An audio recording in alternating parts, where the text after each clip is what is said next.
You say it take a village to raise a child, but what if the village is retarded? Yeah. So, we are going to be talking today about basically sophisticated Pookies versus classic man. Okay. So let me kind of hip you on what the term classic man came from. Long time ago, like back in I want to say 2016, or the live stream or the Coliseum, BGS's Coliseum. We all agreed that we was gonna basically Edward Anderson was the one that coined the term classic man from Educated Lane. Then basically Kevin Samuels came in and spent it off to high value man. But that is, pretty much the progression, I guess, in the last, you want to say, 10 years or so, from basically guys that are not quote unquote hip to Keisha, okay, to the black woman that pretty much is pretty much programmed to like quote unquote Pookies, all right.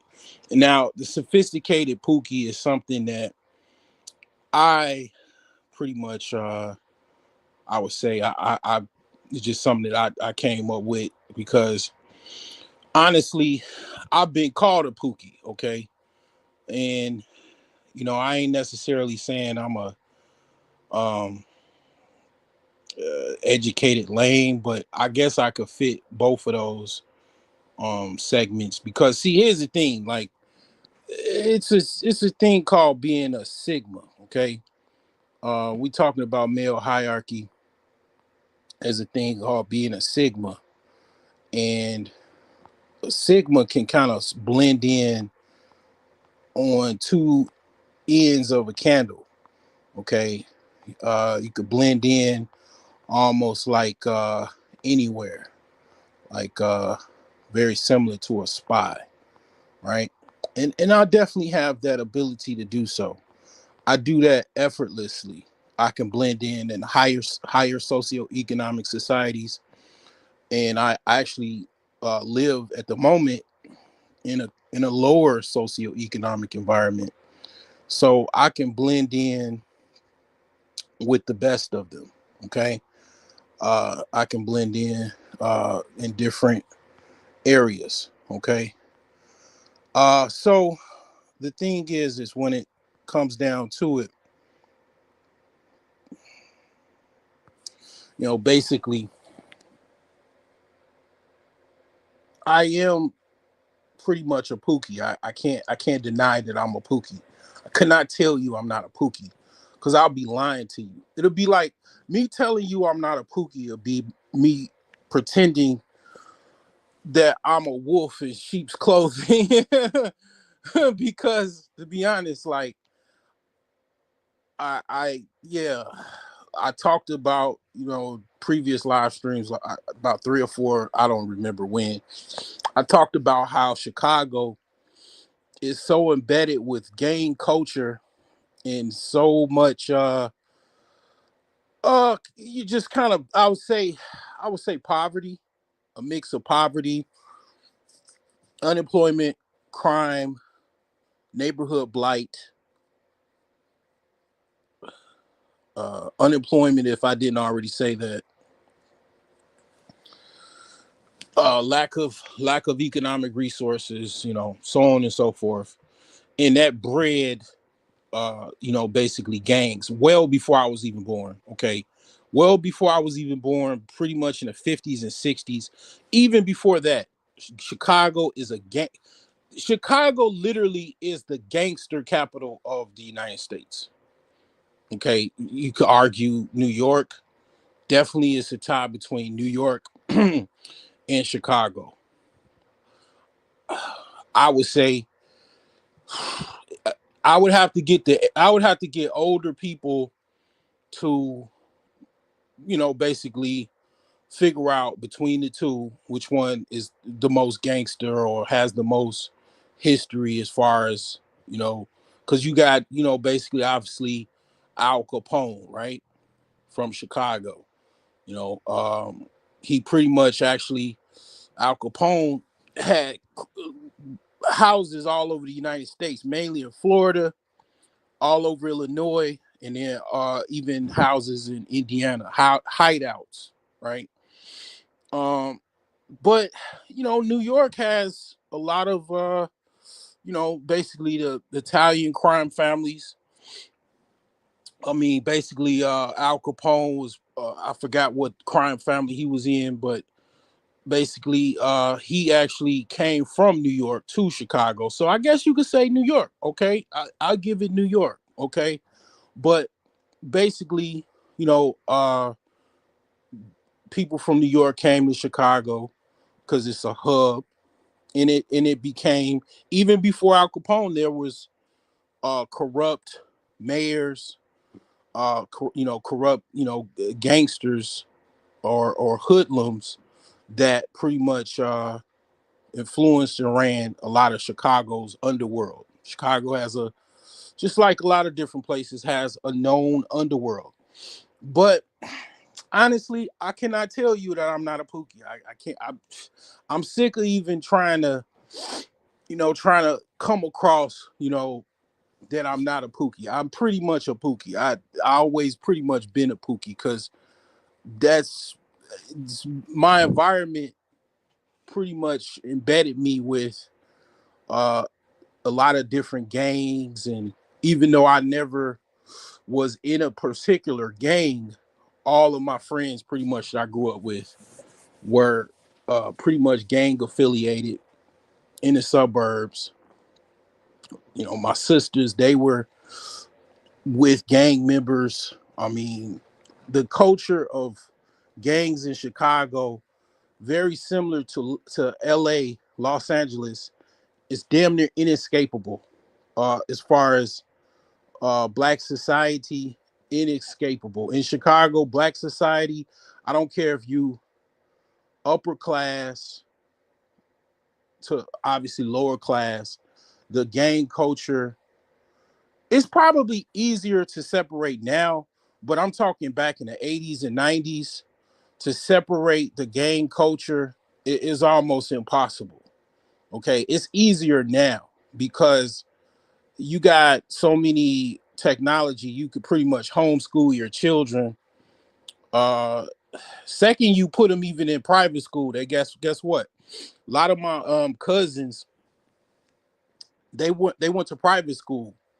Okay, I mean, I went, my family is pretty much middle class for the most part, and some of my cousins, their parents made enough money that they went to, private school, basically Catholic schools. Guess what's in Catholic schools? The same people shoot, basically doing gang handshakes in the hallway. I have never been to quote unquote Catholic school, but I know that those guys go to Catholic school and they still exhibit the same behavior. Now, I'm gonna tell you that basically gang culture is nothing but primate nature. Primates basically, pretty much a lot of mammalian creatures, they gang up to have, basically, for survival. It is a natural urge for basically men to, even young boys, to basically join super groups of friends, or even associates of friends. It's a natural order for humans to join forces, because it's a biological imperative for survival. It's like schools of fish in the ocean, to have the optimum chance for survival. You join groups, right? Because, like, I mean, like, what I'm saying is basically, like, even if you want to talk about quote unquote nerds, right? um you know Educated lames, what I'm talking about, classic man, because I don't believe in the whole educated lame thing, because other cultures do not call their intelligent class or whatever their regular square class, they don't call them lames. Okay. They don't call them that. That's that's very offensive to call someone that doesn't want to take risks in the streets or in gang activity to call them a lame. Um, that I'm not going to go into the origins of that, but one of the things you got to understand is that black society is very much predominantly a lower socioeconomic society. So being a quote unquote uh, educated lame, it will be very difficult to survive in that environment. Okay, so people are taught to survive in their environment. So surviving in that environment, being an educated lame, most educated lames are not in that necessarily that environment, because you got to understand, um, if you're educated, it's usually associated with a higher education, meaning in a better environment where it's a higher socioeconomic environment where the education system is higher taxed, has can afford a quality level of education. So a lot of times lower socioeconomic areas, they lack that a lot. They lack a higher tier educational system.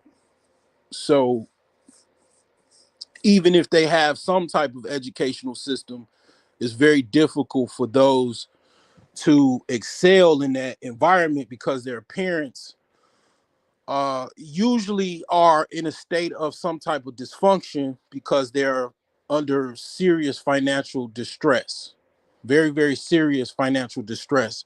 And with that financial distress, very difficult to parent, your children, to keep tabs on your children when you got some people that their parents work the graveyard shift, their parents work double jobs, two full-time jobs in order to pay the bills. Possibly the mother is doing that and she's a single parent and she has children and she, sacrifices parenting to basically quote unquote put food on the table, right? Those are the type of things that you'll find in, basically, let's just say the ghettos in America, whether it be Chicago, New York, wherever, Jackson, Mississippi, wherever. Those are the things that you'll find in those areas. Now, what's going on? I didn't see the comment section. What's going on? Seeking my creator. Um. Nope. They haven't got me yet. But guess what? I got you. Goodbye. So yeah. It's a lot going on. Um. It's still a retrograde. It's a Mercury retrograde. People crash out in Mercury retrogrades. What's going on, Snowman? What's going on? Um, yeah, yes. I just pretty much was watching uh Indiana Notre Dame game. It was kind of like it was very lopsided. I thought it was going to be more of a balanced game, but I knew Notre Dame's defense was very superior to Indiana's uh, offense as well, but I didn't. I thought it was going to be more of a balanced game, not a blowout. But anyway, yeah, back to what I was saying. It's basically when it comes to the whole thing about a Pookie or sophisticated Pookie in Chicago. I think Snowman is from Chicago, I believe, so he knows. Like, it's not that much separation between quote unquote gang culture and basically, I guess you want to say just separation period, because it's a cultural thing, right? It's a cultural thing. So you got to understand also music plays a role in it. It's a cool hip thing, right? When I was in school, it was kind of cool, to be in a gang, right? So a lot of people joined gangs because it was cool. And then you had women that really were into gang members, right? They like thugs. So the allure to join a gang, and also if you were, having problems with fights or getting into fights, the gang was a way where you could possibly have some type of protection from that. But honestly, I'll tell you, I was very intelligent to not join the gang because I used to watch all of the movies. I watched the New Jack Cities, the Boys in the Hoods, Minister Societies, uh, South Central, I believe the movie was called. All of these movies, Clockers, and it basically, to me, those movies were like nightmares. Those was like horror movies to me, because I could tell it was very realistic. Now, the thing is that I avoided it, and I was smart to do so, because once I got older, after high school, I noticed basically a paradigm shift. A lot of the guys that were in gangs, they got locked up. They got a record. They got a felony record early. They had financial distress because they couldn't really. They had a hard time fitting into society. The women that the women that liked them, basically, um, they they basically had, became single mothers, fresh out of high school. They became basically early single mothers because they eventually didn't get along with their baby daddy that was in a gang or selling drugs or whatever. So they, basically went right into single motherhood. And it just, the allure was just like, you saw it. Like after high school, I saw it, and I saw, these, because you got to survive now. You got to survive in society, and it's very difficult to survive in society, especially when you coming from, again, lower means, right? You coming into a society where your parents don't really have enough wealth to give you, right? They don't have enough wealth to give you some type of upstart. So you got to do everything yourself. And they realize, okay, this guy, he's not really, he can't really compete like that. But I still don't like the quote unquote classic men. I just got to get somebody better. And I'm gonna be honest with you, still to this day, those women, a lot of them, they never been married. They're lifelong, basically, single mothers. At this point, they're grand single mothers. So I was extremely point on. But I guess you might be confused. Okay, why would I be, calling myself a Pookie? Because, well, the thing is that basically, like I said, a lot of what I had to endure, just even the fact that I wasn't in the gang, it didn't separate me from gangs. I had to fight a lot of gang members. Being, in the Chicago area, it was called, if you wasn't in the gang, a neutron. This is what I had to do, being a neutron, in the Chicagoland area, mainly in the 90s, but to be honest, it went further than that. But a lot of what I had to do, a lot of times, this was, thankfully, before people started shooting, we still had fights. So this is what I had to do a lot. It's literally, you know, one man army type stuff. So yeah, I had to be a very hardcore individual to deal with all of that. To it was a thing where I had to be very calculated. I had to be very rough to deal with that, and it was a lot of difficulty, but I would say definitely I didn't come from no family. Also, even my family background, I didn't come from a family that was necessarily. My family has some, I'll just say, some kind of like black mob ties. Okay, my grandparents and grandmothers and stuff like that. So I kind of come from, family that kind of has ties to the mob and stuff like that.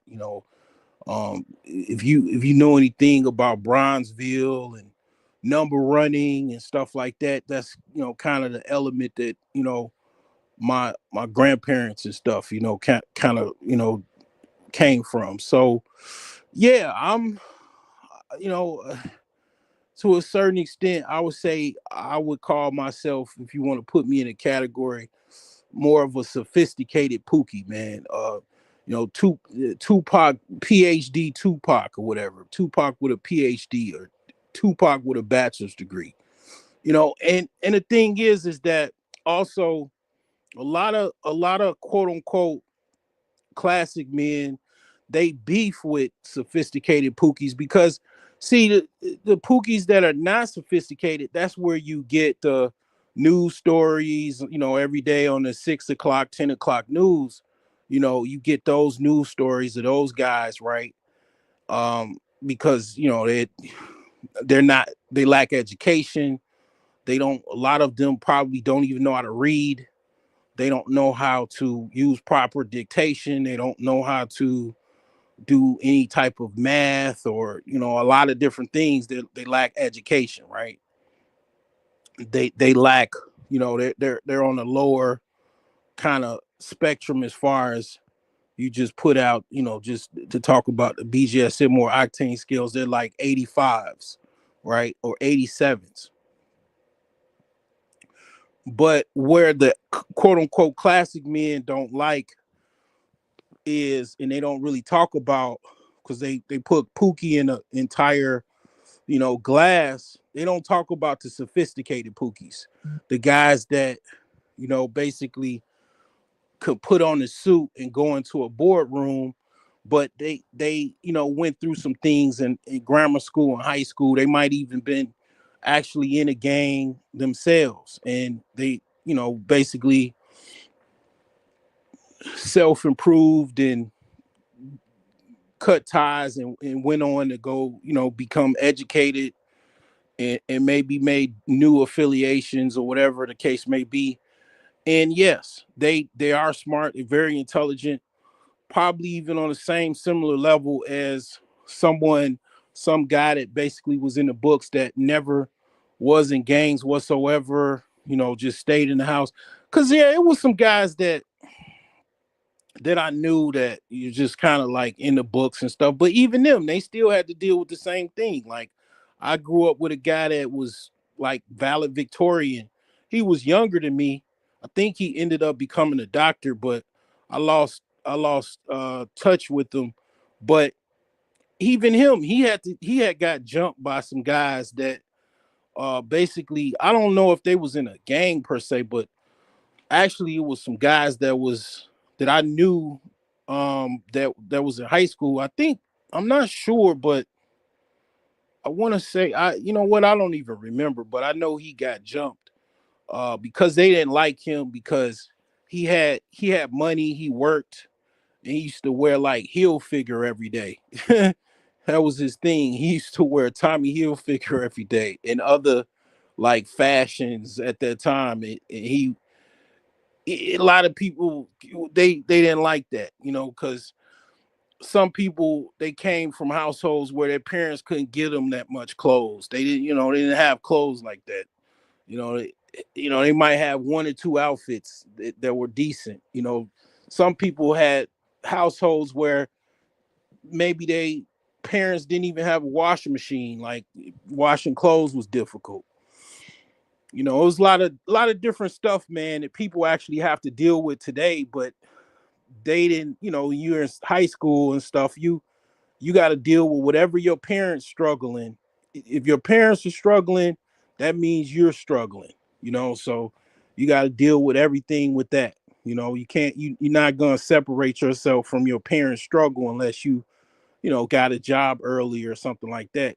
So yeah, it's people that didn't have, and their parents didn't have, and they, still had to show up to school. But yeah, it's a thing, man, where in order to really have a separation from all of that gang activity, you really have to, like, at that time, like 90s, 80s, you'd have to basically just live somewhere way different. Honestly, to be honest, probably around a bunch of white people in some type of cul-de-sac community.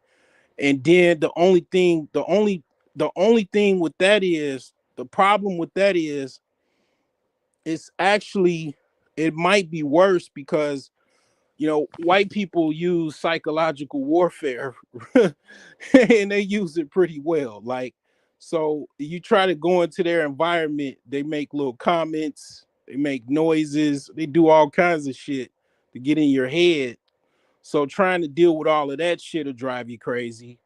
And you're dealing with basically um racial epithets and all of that type of stuff that your children would have to deal with, living in those environments, right? And white people don't necessarily have gangs, but they have like, clusters of friends, and they do stuff. They be doing drugs, they be, you know drinking, getting high. And I'm not even talking about weed. They doing all kinds of stuff. So it's still, you still got to watch, your children, no matter what. But that's like the only way you can kind of separate from that Chicago gang culture. But like I say, now it's easier because you got different things you could do. You could, like you say, homeschool your kids. You could have a private tutor. Those things are easier because you have, technology like Zoom and things of that nature, where you didn't have that back in the 90s and stuff like that, of course. But yeah, the thing is that when you look at it from a perspective of, basically, uh it's like basically looking at things from a I think white people call it Chad, and they call it Chad in Tyrone or whatever, in versus, I think they call their quote unquote educated lames, they call them, basically geeks, call them geeks. So it's they're not as harsh though like that, because it's more defined and respected. Education, intelligence is definitely respected outside of the black community. Education and intelligence is not necessarily respected still to this day in the black community, right? So that's where you have all of these divisions, where, pretty much people have all of these, stigmas and, hatred towards one another, because it's all based off of access to women. It's all based off of, basically access to women. And women are, basically after thugs, right? They're after the thugs. They listen to rap music, and those are the men that they're going after. But where it gets complicated, and this is what I created the, beta master and alpha master, is where it explains Because see, here's the thing, right? When it comes down to it, when you're educated, and let's just say you have some type of business system, or you get your finances together, you become one able to hire individuals, right? You can have people working for you, and you become an employee, you become part of the employer class. And that's kind of where a lot of classic men get their revenge, right? I call it the revenge of the nerds. They become employers, and they hire, pretty much everyone.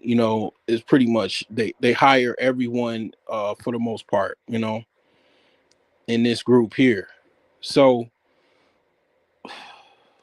a lot of other groups, right, they respect to a certain extent even the geeks, because they know pretty much how things go. They might be the ones that hire them one day, looks out for them one day, and they respect them. But as far as with black people, we do not respect our scholars.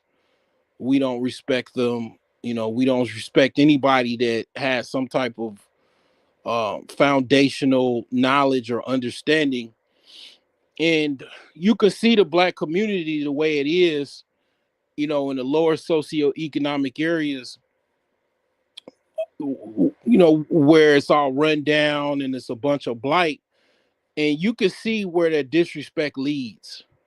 You can see where it goes, and what is the final result of not respecting education, not respecting intelligence. And you can see the results of that. And not to say that other, let's just say, non-black groups don't have similar issues. They do have similar issues with lack of education, lack of seriousness towards education and intelligence. They do have those issues as well. Yet, where it becomes, where the two groups clash, is, like I say, it's over basically women, okay, over the access to women, right? Basically sex, right? That's where the two clash over, because it's not necessarily over any money or anything like that, because pretty much the classic men, that's where they beat the, let's just say, unsophisticated Pookies. They beat them out with basically gaining financial resources, gaining income, because the sophisticated Pookie, a lot of times, or let's just say the unsophisticated Pookie, I mean, he has a struggle of trying to, basically make it, to the, from the bottom to the top. He struggles. He, is not educated. He doesn't respect really education, really. He, the older men get, they do respect intelligence, right? But a lot of times when guys are younger, they don't respect intelligence, right? They don't respect education, until they, their back is against the wall, and they realize that it's important. It's, you know when you're younger, a lot of times in black culture and society, you're taught in school, if you know something, or if you know how to, be educated, or you take education serious, they call you names and stuff like that. They actually make fun of you if you're smart, right? Call you all kinds of names, right? And when they get older, they realize that the joke is on them, right? Their joke is on them, because they're older now, and then they're broke, and they're busted and disgusted, and they realize that the joke is on them. They didn't take education and intelligence serious, and they already behind the 8 ball in life. So they start taking intelligence and education serious. That's why you'll have guys that's in their, late 30s, uh, going to college, they're in night school, going to college, trying to, become educated, taking some Pell Grant money or whatever and going to college, right? Because they have to take it serious. They're forced to do so. They might have a kid or two, might be on back child support, and they got to try to do something to survive. So these are the things that a lot of people don't want to talk about and avoid, but it's so true. It's very, very much a real thing. People know this exists. It's just one of the few things that people don't want to talk about. But that's what my channel is about. It's about self-improvement, financial success, life success, right? And talking about things that people don't really want to talk about because they be capping. A lot of people on the internet, this is what they do. They be capping. That's just what people do. They pretend that they are of a higher realm of what they actually are. Stop the cap. So the statistics, I know the statistics, I know the stats, I know what's going on, and you can't fool me. One of the things about YouTube and my channel and my journey on my channel, and even the other channels that I've had, I know the stats. I know pretty much what's going on. And behind the folly and the entertainment, basically, I know exactly what's going on. I know who has the money. I know how many people are broke. I know how many people have, financial issues. You cannot fool me. I know what's going on, you know. So, basically, I know exactly what's going on. So, a lot of times people hide behind entertainment and folly to cover up the fact that they're broke and they're angry. They're broke and angry. So, a lot of times what they do is they have to basically find someone to blame. Okay. This is where all of the beef and drama, is basically concocted on a day-to-day basis, is because basically people are financially struggling and they don't know how to address it. I found this behavior, basically in the ghetto of Chicago. I found this behavior. The first time I found this behavior with black people, and I'm not just saying that black people just do this, but the first time I saw this behavior exhibited was when it was 1985, and it was like basically I was on the south side of Chicago, like off 40th and Calumet, right off King Drive. And there was a project building that lived behind, like on the next block. I live right, the green line was right behind my grandmother's apartment building, my great grandmother's apartment building that she owned. There was like a family owned apartment building that we all lived in. My mom, my uncles, and we had other tenants that we collected rent from that lived in that building. And basically there were some other adjacent apartment buildings that was next to ours, because we lived in, like, it was basically like a six flat with a basement apartment. And we moved to the suburbs, my mother, my father, my two sisters, myself. And I just thought it was strange. Like, we had a U-Haul truck pulled off on the side of the building. We were moving, and this family that basically they were, basically a poor family for the most part. They were very, very poor, because that area was called the low end. And It was basically kind of like the Bronx, I would say. And actually, the tripped out thing about, actually, no, I would say it was more like Brooklyn. It's probably like Brooklyn because they had a lot of gray stones on King Drive. And basically, what happened was over the decades, it turned into Bronzeville again. Basically, gentrification uh, turned it back into Bronzeville. So now that neighborhood, I mean that area is basically a upper middle class black enclave in Chicago. And it basically yeah, that family, they were cussing us out because we were moving. I swear to God, I was 5 years old. I thought it was strange as hell. I was like, why is these people cussing us out? We didn't do anything to them. We didn't say nothing to them. That's what I was thinking when I was 5 years old. I was like, why is these people cussing us out?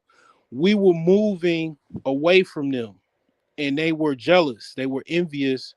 They were cussing us out, cussing me, my family, my mom, my father, my mother. They were cussing us out because we were moving out of the ghetto. They were left behind. So they started cussing us out. So that was the first time I saw this behavior. I've never seen this behavior from anybody else other than African Americans. And this was, basically 1985, basically in South Chicago, pretty much in the South Side of Chicago. And I was like, why? And I just still to this day, I was just scratching my head, like just being a 5 year old boy looking at these people yelling through the window outside their apartment building, cussing us out, calling us all kinds of names because we were moving out of the ghetto. So that was the first time I saw this behavior exhibited. And you see this behavior even on YouTube, you see it on social media. People that they don't like the fact that you might be doing better than they are. And this is very, very ghetto behavior. I would call it definitely ghetto behavior. And it's very interesting because, like I say, that was the first time I saw it, like 1985. I saw that behavior exhibited into, its actual concentrated form, right? And I just to this day, it was very weird to me, where I didn't know why these people were yelling out the window, cussing, saying all kinds of stuff about y'all. I think they was like saying even y'all think y'all too good or something like that. I don't know. It was weird, but yeah, we moved to a black suburb, which was Harvey, Illinois, 1985, and yeah, I mean, it was weird, man. To this day, I just was like, wow, and I, that how does that end well? That does not end well.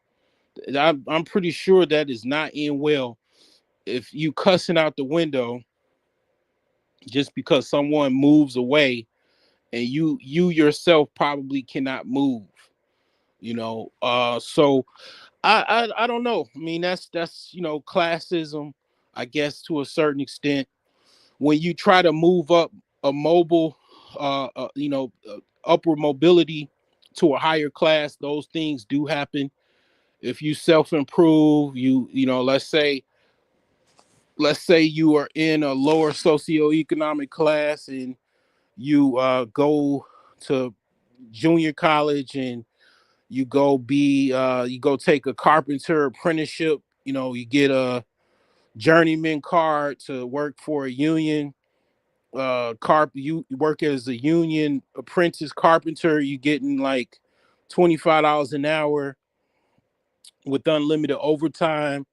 Okay, that's enough to move out of the poorest socioeconomic, level, probably, let's just say in Chicago. Your friends might not like that. The fact that you got a decent job, now you got a brand new truck, and You can pay for it, and basically you got a nice apartment somewhere across town. Yeah, people gonna be envious towards the fact that you have some type of upward mobility. That's what people do. It's I don't know. I'd have to talk to somebody that's that's like not so much an anthropologist, but I forgot the name for someone that's I think a zoologist or something like that, where because it might be that might be related to primates, like that might be a behavior that primates exhibit, but I don't know. I don't even think primates probably exhibit that behavior, but I don't know. Like if you leave a particular monkey troop and you go to, I guess, another monkey troop. I mean, I don't know. but but that was the first time I saw that, and that was just like I say, it's still to this day, that shit was weird as hell to me. But um yeah, I don't think that's healthy to be envious towards other people, but I guess it does happen, man. I guess it does sting to a certain extent. Uh, you know, um, it is a thing, but it just kind of shows one of the things that I notice, about society now with the class warfare that I'm seeing. You actually seeing class warfare, right? I go on Twitter. I'm seeing they put that dude that shot the CEO, the Lou dude, or Lou, I forgot his name, Lou Mont something, Manjaloi or something, and they made him a saint. They made him a sacrosaint or whatever, and they're praising his martyrdom, or his act of defiance of, I guess, the elites of society. You know, and it's like, I mean, the thing is that yeah, you're seeing this because of the unequitable wealth distribution in this country. The elites have, it looks like, pretty much they have some type of uh they have some type of gauntlet that they're running, where basically they, I guess, because one of the things that I notice about the elites, like, I'm not talking, when I say elites, I'm talking about the people that make decisions, and they might have some type of organizations, might even be secret organizations, that they meet in rooms and make plans and stuff. I'm not sure, but it seems like the play is to squeeze jobs, right? Squeeze employment, right? So one of the things I noticed about the elites is they try to get back, they try to get revenge, right? So the revenge is, remember in 2000 where people wouldn't want to work, they didn't want to work and all of that. uh I think they're trying to revenge that experience that they dealt with, not being able to have enough people to hire and all of that type of stuff. So this is just my theory. I mean, I don't know for sure, obviously, but um that seems to be what's going on with the ghost jobs and all of that type of stuff.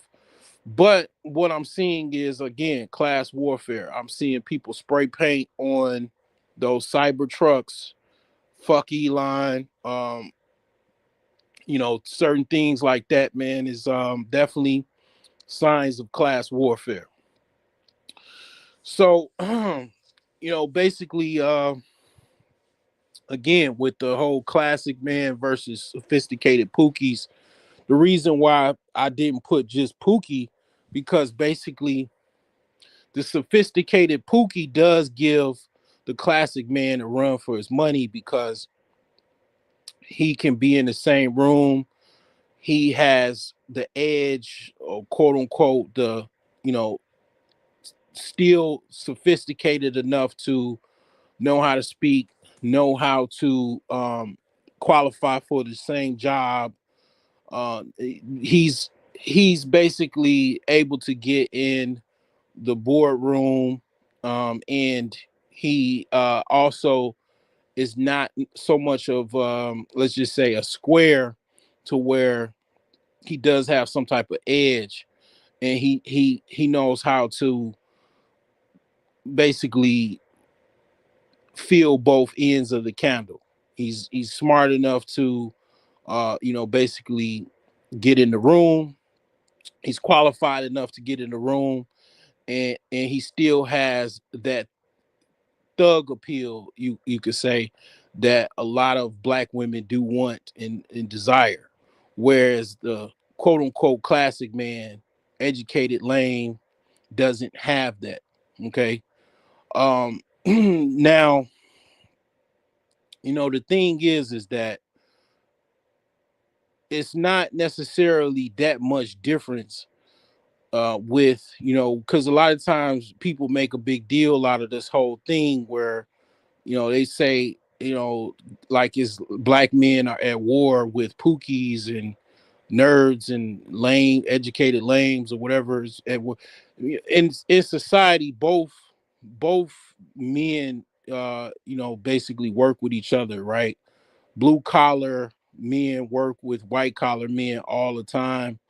It's no problems like that. This is a concosm, a concoction that's online. It's an online world, uh dilemma. It's not something that's offline like that. I would say, when you get to the level where, basically, I'll say the unsophisticated Pookies, it is a big deal with them, because their world, you can't survive in their world easily, being basically, just a nerd alone. You have to have some type of grit. You have to be, very highly super masculine, to survive, in a lot of, lower socioeconomic environments, where a fight can break out any moment, a shooting could break out any moment. Situations where got to fight or flight. Those areas, you basically, it's hard for you to be able to survive not being, aggressive, right? So the women, they are the product of their environment. So a lot of times, what people don't understand, they be like, okay, why do they like Pookies? Well, the women that are, basically in that environment too, that's all they know. That's who they have to deal with to survive. They don't have any access outside. A lot of those women don't even have cars, so they can't even get outside of that community. They're stuck in their community. So that's who their counterparts are, as far as their idea of, or their dating options and mating options, is, basically those quote unquote Pookies. Okay. Ideally, let's just say non-sophisticated Pookies. So the thing is you probably thinking, as a nerd or whatever, or a classic man, you like, or even a high value man, you're like, why don't they just get on the bus and just, respond to the DM of, a high value classic man? Why don't they just respond to my DM that I send them? I'm like trying to help them out, but no, they don't they don't look at men like that. Like, you, that are, outside of their environment like that. They, it's kind of like being in a, see, a lot of people talk about passport bros, right? And one of the things that you don't understand about the whole passport bro thing is, you could be a passport bro in America. I know you don't understand that shit, but some people probably understand me. There's some smart people online. You understand where I'm going, possibly. You can go to a chick in the hood and ask her for her number, and you call her or whatever, and she's gonna start going into some spills about either she might straight up ask you, can we go drop, can we go basically to the nearest ATM, or she'll be like talking about her bills and her car note is due, and she's talking about, possibly she needs some, her nails done or her hair done and shit, because basically she looks that's her way of telling you, basically you're you have to pay a toll to get me, right? I'll deal with you, but you have to pay a toll.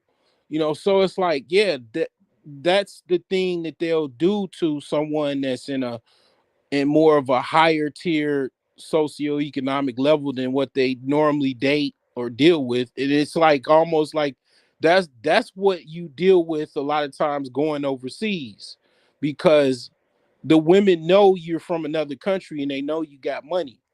Who would travel somewhere with no money? So that's the thing, and they know you there for a short time. So you'll have that same experience going to talk to some woman that's in the hood, and you're like, damn, that's where people, probably some people pay that toll or whatever, pay that amount. I mean, and then that goes into, other stuff like tricking and simping and all of that. But yeah, you can have that same experience in America. You don't even have to get on a plane and go across the pond, so to speak, and have that experience. You can have that experience in your local, lower socioeconomic neighborhood. And it's not like rich women don't ask for money either. You got women that are, into just basically getting money from men for whatever reason.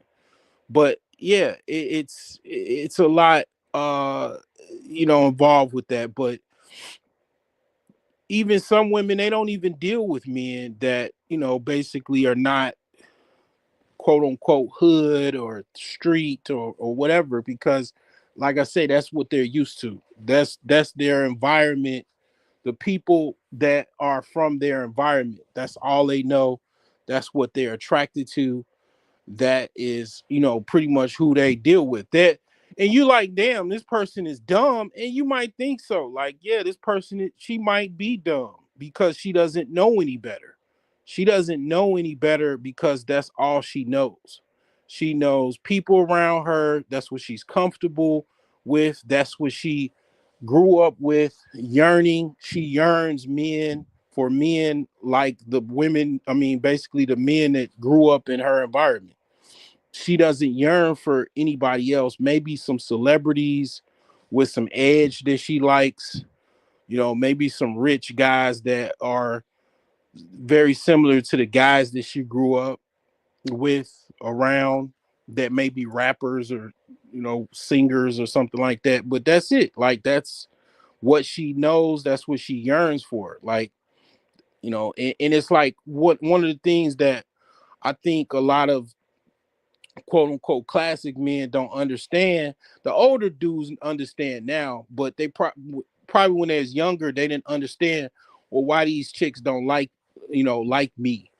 And the thing is that the reason why they don't like you is because they're they're not comfortable with those men outside of their environment. Now, are all of them dumb? No. There's some women that have, you pick them up, in the hood, and then you take them back to the suburbs, and yeah, they'll basically do the whole dual mating strategy with you, and they probably might even, you could upgrade them, or they are upgradable, and then that's that. But it depends. But the thing is that in a lot of black society, because it's more lower socioeconomic individuals, that's the dominant culture. That's the dominant culture. The basically um, have nots.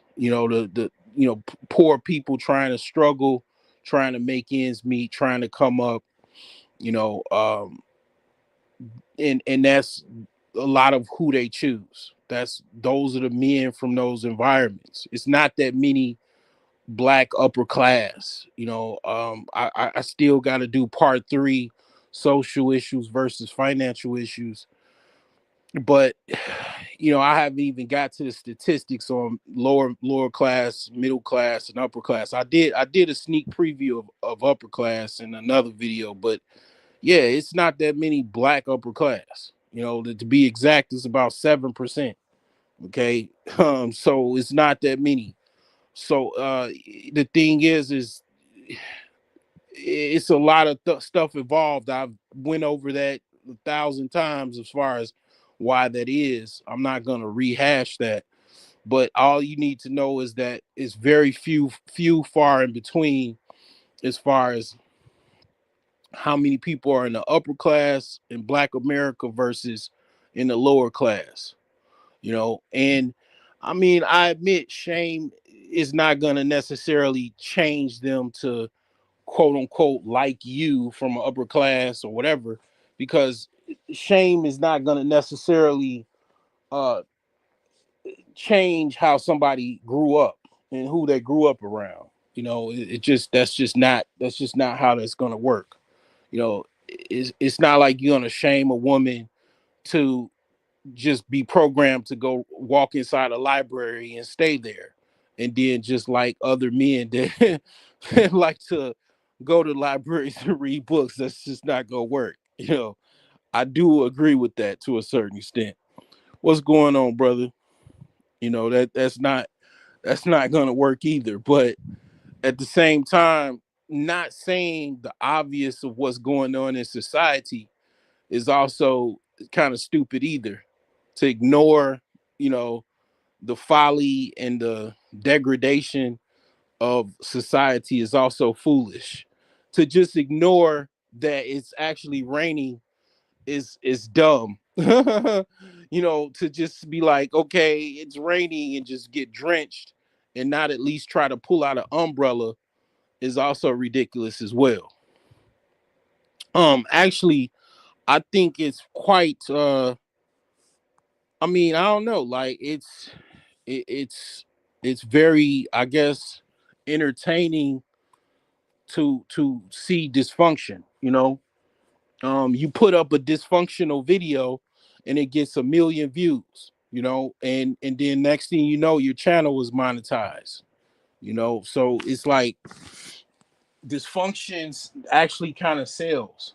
There's people on Twitter that upload dysfunctional videos. People actually, basically people behaving in various forms of dysfunction, and they make a whole bunch of money from Twitter, basically being monetized on Twitter. And that's all they do. They don't even make commentary.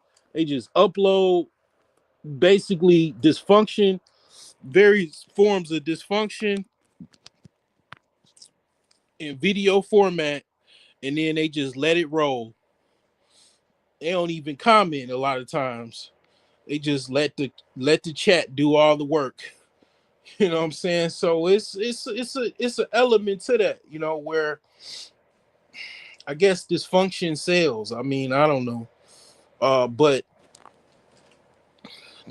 society as we know it, as far as things is concerned, yeah, shame ain't gonna necessarily do anything as far as change any behavior or anything like that. I mean, shame does work in a sense where I'll say to other women, the women are pretty much have the power in a stronger sense than men to shame women, because women actually compete with other women. Men shaming women, yeah, it does work to a certain extent, but it's not as effective as other women shaming women, like primarily like parents mothers and grandmothers, aunties, shaming women does more work than, quote unquote men, but it's nothing like life itself to shame people. Life does all of the work. You don't really have to worry about, I don't worry about trying to do anything to shame anyone. I already know life is going to do all of the work for, people. Like that's just how life is. Life is tough, and it's going to put foot to ass every single day. You don't have to do anything. You don't have to say anything. Life is going to do all of the work for you, pretty much, as far as you will see foot to ass being done. You're seeing it now. Evictions are on the rise. Foreclosure filings will continue, because now you got to understand. I talked about all of this about 2008. 2000. I mentioned 2008. Like, pretty much my channel is a concoction of my stories of how I pretty much, survived the 2008 mortgage crisis, and I took a journey on trying to learn about finances. That was like, what, 7 to 8 years ago, and it's a lot of the things that happened back then. I'm seeing signs of it now. Meltdown, or car crash, as far as like car slumping, car sales. The job market is pretty messed up.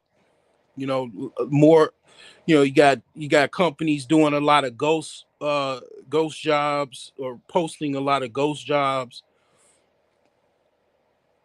No, the actual job listings do not correlate with US hiring data, right? It's like, millions of job listings, uh less than so many thousand job actual hiring. So it's off by like a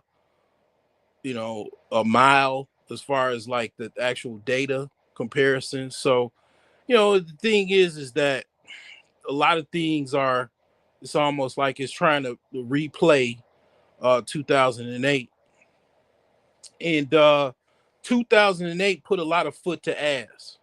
A lot of foot to ass. Like, a lot of people had to, I mean, I'm gonna be honest with you, a lot of people died in 2008. 2008 was so bad, people actually died. Quite a few people actually died from that situation, because it could be, they were stressed out, they had a heart attack, they might have not been able to take care of themselves, as far as medical wise. It was really, really bad. It was worse than I lost my house and my car. It was like, yeah, I lost my life, type of thing. So, life will do all of the work, as far as, shaming and modifications, because if you don't modify, you won't survive. That's just how that works. If you don't change, you can actually, it could be that dark. You could lose your actual whole entire life, or be sleeping on the street. So I don't worry about all of that, because I know what life is gonna do. And personally, everybody knows what life is gonna do, or what life is capable of. But yeah, it's a thing where, yeah, it's frustrating. Financial frustration is a thing. And a lot of times, people looking at other people and they making money, and they don't like that shit. It's like dude off a belly, you know, the dudes pulled up in the car, and oh boy from Menace to Society eating a banana with the glasses, like talking about he don't like that, you know, and you know he ready to rat on the dude or dime the dude out for selling drugs. Like, yeah, that's you know common theme, right? You know, envy, jealousy, you know, it's a common thing, you know, amongst both men and women. You know, it's a common behavior. But at the end of the day, man, I mean, it's I don't try to be envious and jealous towards others, you know. Even you know, if things are really really bad, I don't lean towards envy and jealousy. I just take notes, you know. I just learn from any mistakes that I've made, mistakes that others have made, and I try to, you know, basically correct them. I don't lean towards envy and jealousy. I just don't. I refuse to not do that. You know, I'm not a hater, I'm a congratulator, you know.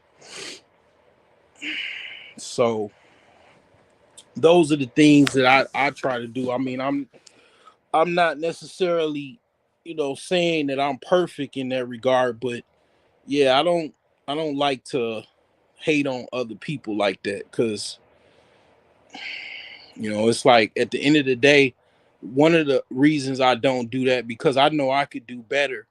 You know, I know I could you know I could do great things and I'm doing great things and I think that I can continue to grow, you know. So it is very very difficult. I do agree that the degree of difficulty is pretty good as far or pretty high, but you got to understand like also got to remind yourself, you know, just like I talked about my other videos, this is a game. It's a simulation. It's not it's real, but it's still a game because you know, it's like basically if you look at it,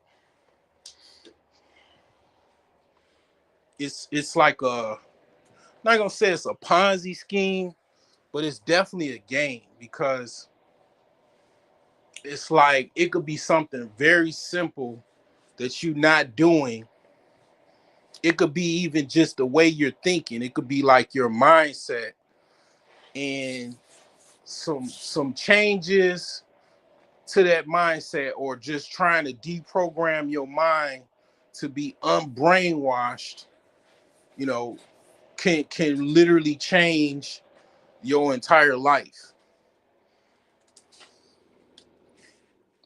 You know, it could be just like that. Like unbrainwashing yourself can do a lot of a lot of things, you know, to change your trajectory, you know.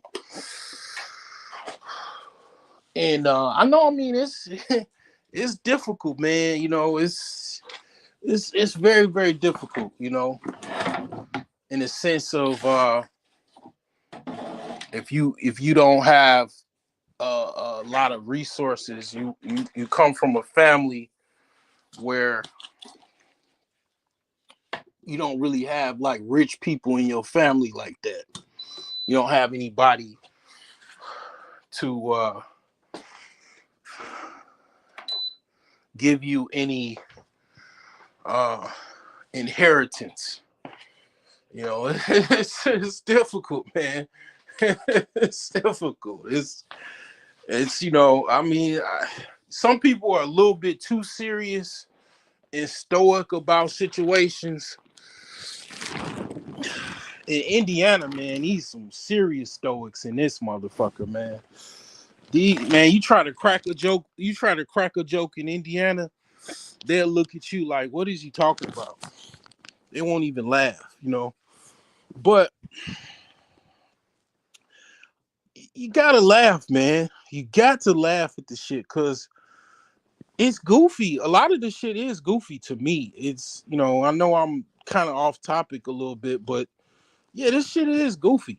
It's very, very fucking goofy because you gotta understand. I mean, like, you got the just the you got to look at all of the wealth, and you got to look at the companies, right? All of these shell companies, BlackRock. You got to look at all the other companies below that, the Vanguard Group, and all of this embedded wealth, man, and riches, man. And you gotta just look at it and laugh at the shit because it's like it's just you just not playing the game the way it should be played. Like literally, like it's you not playing the game the way it should be played. Like you're not gathering, you know, players to play the game. Like, I ain't gonna lie, like um I don't know, man. I'm looking at these groups, man, the Masons and shit. I'm like, damn, I mean, you know, maybe I gotta go join, I gotta be a Mason or something, man. I'm just being realistic, you know. Um, maybe this ain't working. I gotta be on the other side with the horses, but I've my thing is, I mean, joining the Navy is like pretty much a fraternity. That's probably my fraternity, my my dojo, you know, the dojo that I'm part of. It's like a fraternity or organization. You know, I'm pretty much I'm part of a lot of different organizations. Basically. And you know what? I'm glad I'm talking about this. Because the thing is that I will say you shouldn't be one sided. I know a lot of people, they're trained to hate other religions and stuff like that. I read the Bible and I read the Quran. And I'll say to me, to be honest, like Islam is like the red pill to me. When I thought about it, I was like, you know what? Islam is the red pill. And the reason why I say Islam is the red pill is because a lot of this stuff, man, is just a lot of people just don't have sound ways to live life, or sound under or sound wisdom and understanding to live a better life. A lot of people just kind of just too savage and chaotic, or what I'm saying, like one of the things about Islam is that it kind of puts you in a position where if you really devout, like if you like a devout Muslim, right? It's like you create your own prison cell because you can't do anything. Like, if I had to say, as far, just like John Henry Clark, he said, if I had to choose any religion, he said he'll choose Islam because basically from my studies as far as different religions and everything like that, the Muslims are the most disciplined, as far as any other religions that I study. I mean, are they perfect? Is it fucked up individuals in every organization? Extremely it is. It's if you go listen to guys that's in special forces, like I was watching one of the guys that was I think he was what was he was I think he was in the Green Beret, or he was either Green Beret or let me see, or I think he was an Army Ranger. I think he was an Army Ranger, and he was talking about Afghanistan, some of the weird shit that they do in the mountains in Afghanistan. These people are quote unquote supposed to be devout Muslims, and they are, committing basically pedo acts, right? Sodomy against little boys and homosexual acts. He said their concept of philosophy is um the men are for pleasure and the women are for babies. So it's like this sick ass shit, man. It's like, I'm gonna be honest. That's why I really, to be honest, separate myself from actual religion. But I spit the fat out in the bone, and um, basically I separate that the negatives and stuff like that, and the negatives of people in society. But to me, technically, Muslims are supposed to go to war with other Muslims that are, basically, I guess you want to say evil or doing the wrong thing. They supposed to basically eliminate those that are um, not doing right, or quote unquote bad Muslims or whatever. So that is a part of that. But basically, yeah, it's a lot of negative people, man, or evil people in the world, regardless. But yeah, one of the things I'll say about Islam, as far as all of it comes from Egypt, okay, the Egyptians, okay, all of that goes back to Egypt. Islam, Judaism, Christianity, us all come back from that storyline of the Middle East and Egypt and Israel and Jordan and Ethiopia, and all of that region is from there, right? They all got it from Egypt. So basically, that's what I lean towards, and that's what I know. And it's like basically Egyptians are like the original YouTubers, and then everybody else copied them, and then the last ones or whatever, they it's like basically like the last religion, or monotheistic religion, is what Islam. They don't like the Christians. The Jews don't like the Christians or the Muslims, but then they got all of that from the Egyptians, right? That they basically were invaded thousands and thousands of years ago, right? The Hyksos, the Persians, um the Arabs, and all of that. Then the English went at the Arabians, right?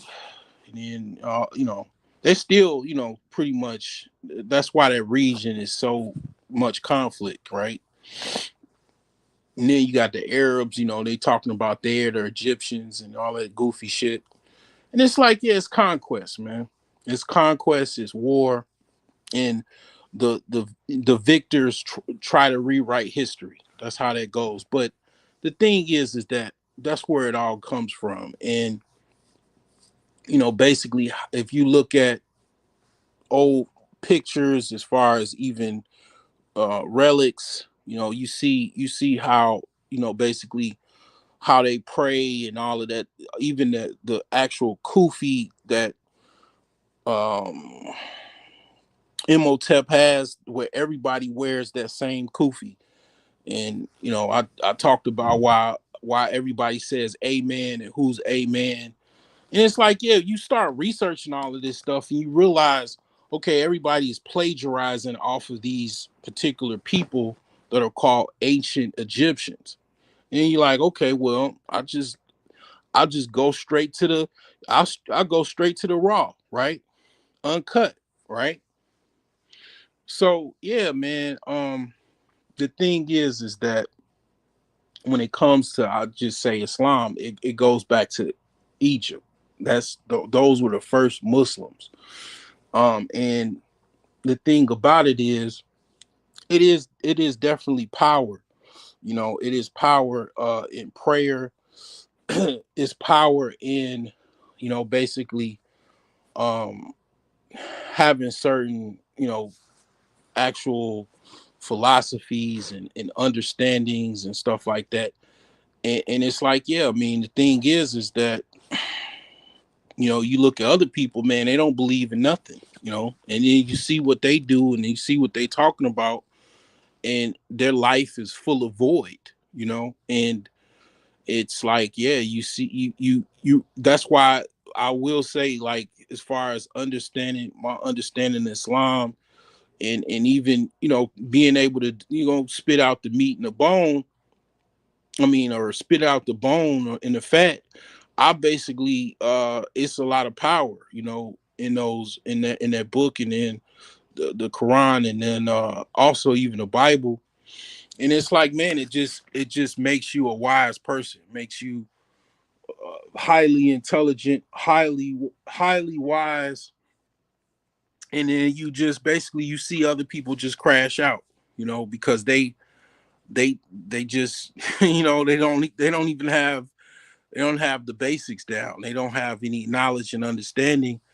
And you got the red pill. That was the old red pill. You got it, and then everybody else don't got it, and you see what everybody else is doing. Crashing out, becoming compromised.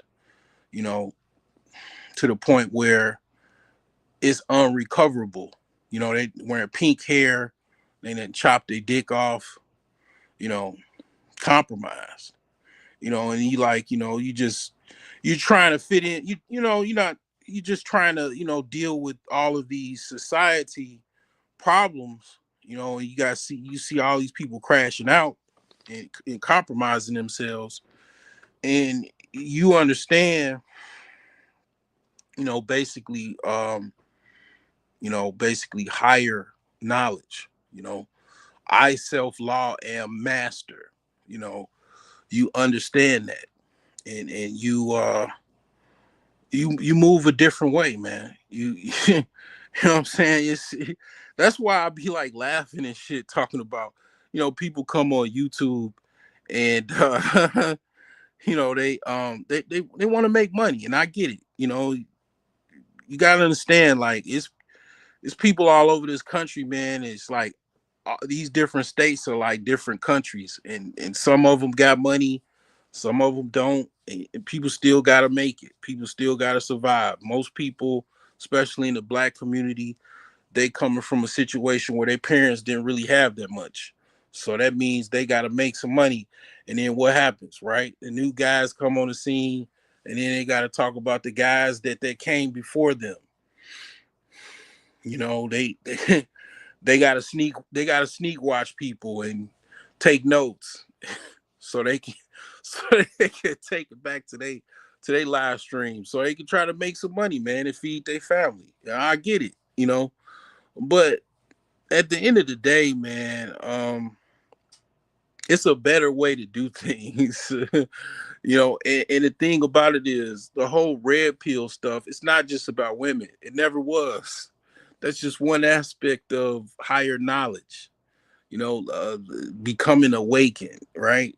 It's just one aspect of it. I admit that there's an aspect that I probably didn't necessarily zero in on, because I was all over, you know, looking at power and who runs this and all of that. I was all in that realm. I wasn't worried about women because I always was able to get women, you know. But on YouTube, they act as if, because it's so much financial gain and influence to be made, they act as if, and they say as if, red pill is only about women. And I'm like, okay, that's not where I thought. That's not what I gathered from, basically Sophia Stewart, that actually created the concept of the Matrix and the Terminator, and basically that the Wachowski brothers stole from an essay that she wrote, part of a contest back in the 80s, that all of this shit came from Terminator series to the Matrix. She won a settlement. I think she won so many millions of dollars because they made billions off of that, between the Terminator and the Matrix series, and basically she got the idea from the Bible, because actually Neo is in the Bible. So basically, yeah, that's where all this shit came from. But it was like, just to say it's just about women, that's that's serious cap, and that's some stuff, man. That, basically, YouTube. That's the YouTubian mindset, I guess you want to call it, because uh, you know, it's a lot of dudes that actually do, kind of just, that's all they kind of mostly talk about, I guess. But like I said, becoming awakened was the knowledge and understanding of everything that is unknown, and it's not just it's not like it's not, when I watched the movie The Matrix was a long time ago, it wasn't like Neo took the red pill and then he all of a sudden he was just trying to get bitches and shit. you know, that's not what I saw in the movie. I mean, last time I remember, you know what I'm saying? I mean, it was a lady in the red dress, but that was just one aspect of the movie. That was actually just some type of distraction. But it wasn't like, okay, he just took the red pill and then all of a sudden he was trying to game on bitches and shit like that. That wasn't part of that. That didn't happen when I was in high school and I went to go see the Matrix. That's not what I saw last time I remember. And I saw it, like, I probably saw the first Matrix at least, I don't know how many times. It was quite a bit of times. Not as much as I saw the movie Friday, but it was like it probably at least three or four, between probably. It was a lot of times, man. I don't remember, but I saw it more than once. I know for sure. But yeah, it wasn't like he was trying to get all kind of bitches and shit. That wasn't part of the Matrix, right? Not at all. So I know people design things the way they want it, retrofit shit to just, make it to where they want to fit in some type of, I guess, platform, I guess you want to say. But yeah, it's awakened to the knowledge of everything around you and what is unknown to the average person. The blue pill, quote unquote, person is sleep. The deaf, dumb, and blind. Unaware. That's pretty much what that is. It's not just one. Women are part. One aspect of it. I'm not gonna say women are not a part of that, but it's just one aspect of it. You could say sexual education, understanding the metaphysics of sexual energy. I mean, it's just really education, to be honest. Like, just becoming educated, becoming enlightened is meaning you're becoming educated to new ideas and concepts and things, like learning about women as far as their anatomy and all of the insides and out of them, how they you know think, and what their mindset is, and all that other stuff, as far as whatever you can learn. Like, I mean, the sky is the limit. you know that's just one aspect of reality, or understanding different nuances when it comes to women. But to be honest, like, where I'm at with that is,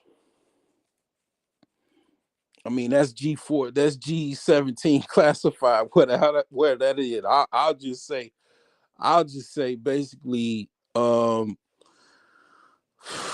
I mean, shit, I'm creating women at this point. Like I said, I got kids, man.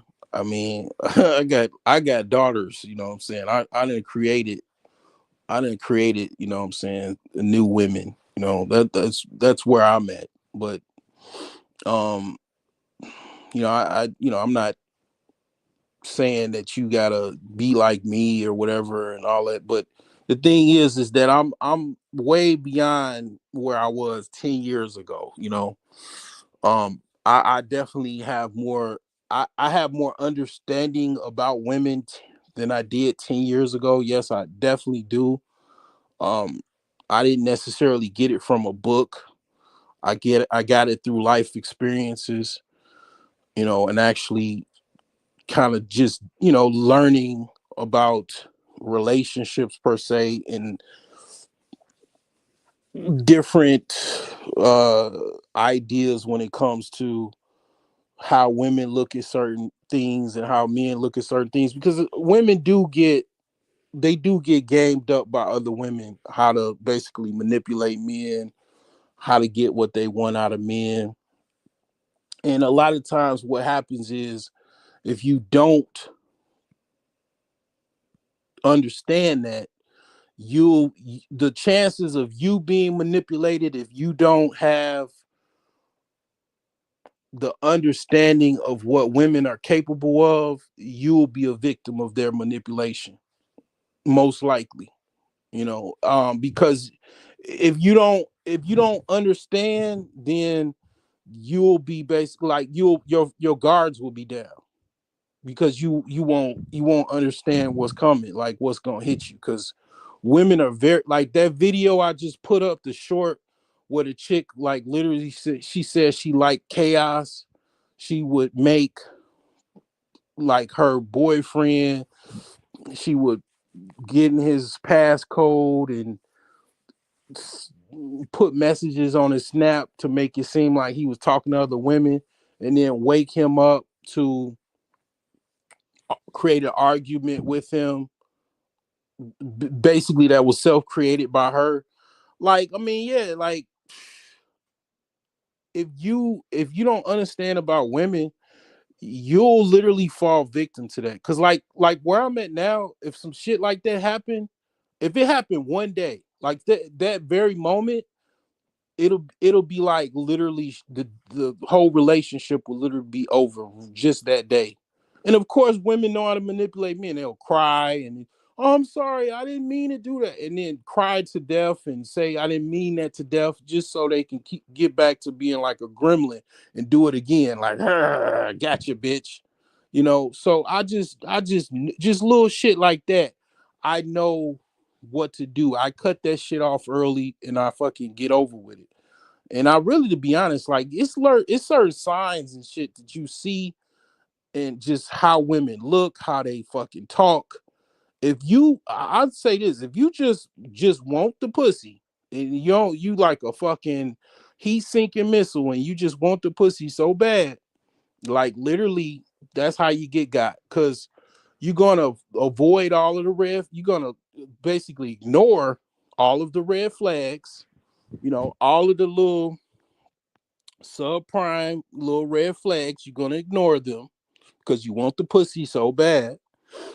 And women are hoping that you want the pussy so bad, to be honest. Like that's the main area of negotiation they have. So you want the pussy so bad, and they hoping you do, you're gonna fucking overlook all the little red flags and bullshit behavior, and then there you go. There you go. Now you're in a situation where you damn near probably even gotta kill the broad. And that's what some of these men do, because they're in a situation where it's just crazy, because they left their defenses down, and their guards down to being manipulated by a woman. And I know what I said is very graphic and all of that, but it happens every day.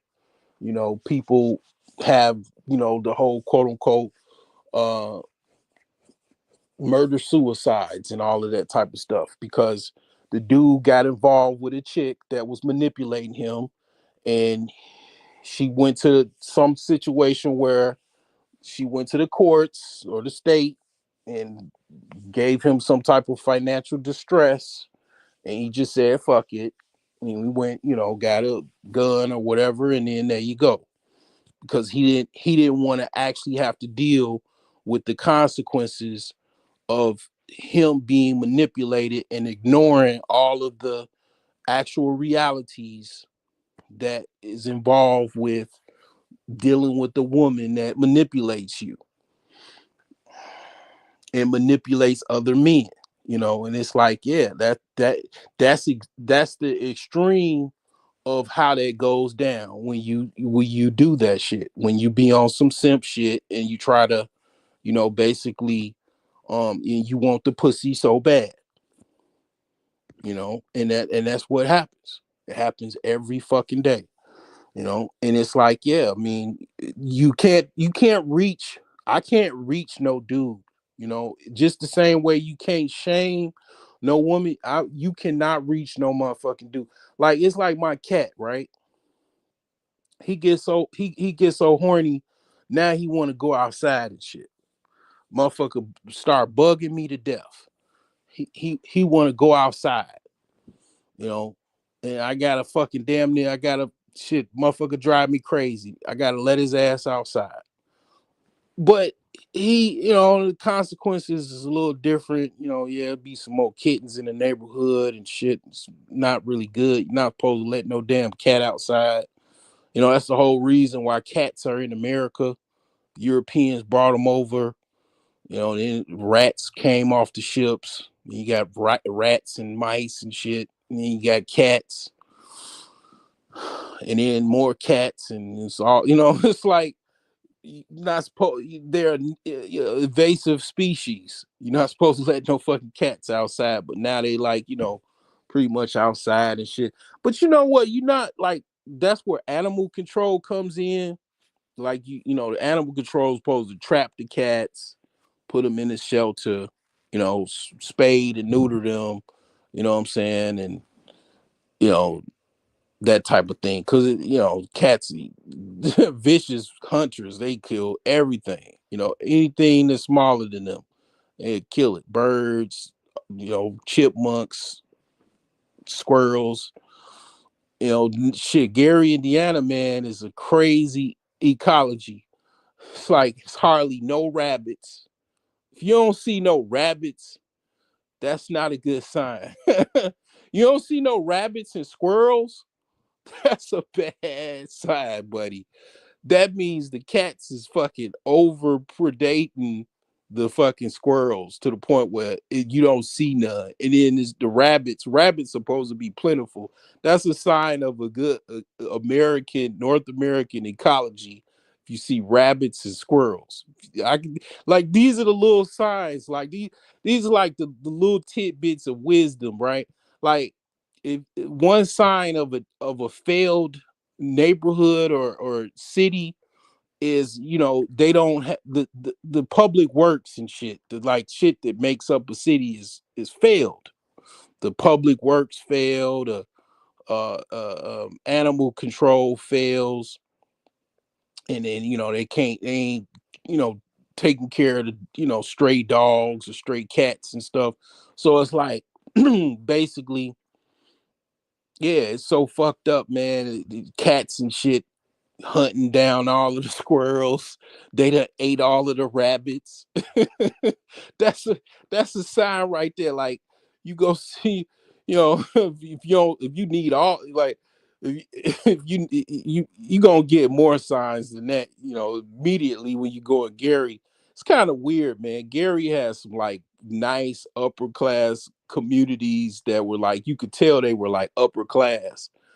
Like, it's like one side of town is like damn near mansions and stuff. And then the other side is just regular houses. But yeah, man, it's a lot of abandoned houses, a lot of abandoned businesses. And I mean, they working on it. It's a slow progress. But yeah, man, it's a failed city, man. And yeah, you got a lot of stray dogs and stray cats, man. They done ate all of the rabbits and shit. Ate all the squirrel. You see some squirrels. I mean, because I start feeding the cats, I be feeding like, I just be throwing food out. The squirrels is coming back. They starting to repopulate because the cats got something to eat other than the squirrels and shit. So it's like, yeah, it's tripped out. But the thing is, yeah, man, women can manipulate the fuck out of a man. They laugh about. They got war stories they tell other women. Like, man, yeah, I had this nigga pay all my bills, and this nigga, he done ate my pussy, And then I went to go fuck another dude, and then the other dude ate my pussy after him.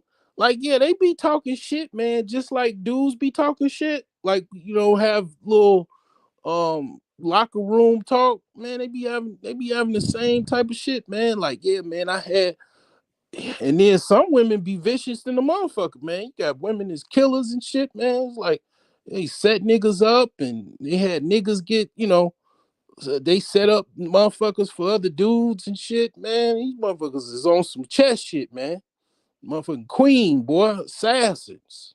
And it's like, yeah, you take the motherfuckers for granted all you want, okay? It you be on YouTube with a channel talking about the red pill. Shit, I swear to God, you will. Keep taking them bitches lightly. Yep, you sure will. And that's if you're saying, that's if you able to. Some dudes, like I say, they in jail now.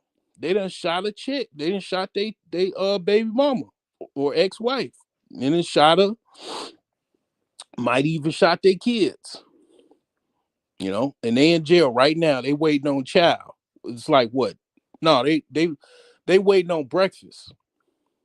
They probably gonna get some oatmeal slop with a side of bread, toasted bread. I don't know, maybe a banana. I'm like, man, hey, it's nothing wrong with laughing, man.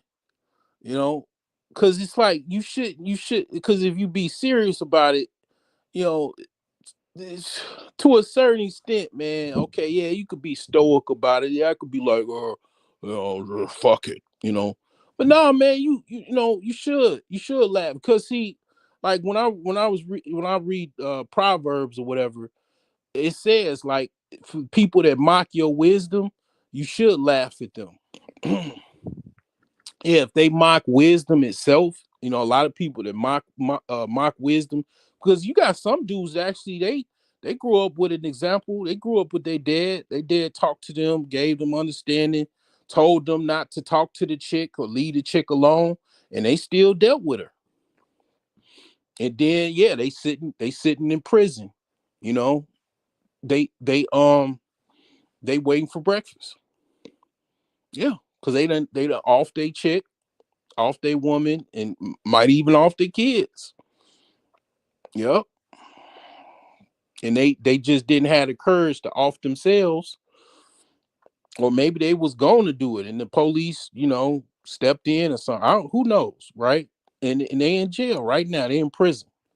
They got life in prison, and to be honest, man, I mean, some of them get like 60 years or something, maybe even 40 years, and then state prison, you get time for good behavior.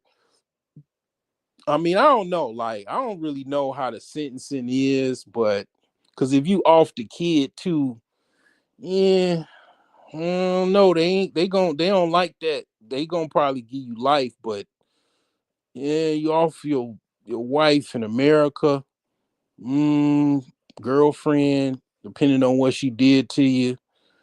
And they might give you 50 or 60 years. You might do 30. Gonna be old as hell by the time you get out, but you get out, they send your ass to a halfway home, and you done offed your kid.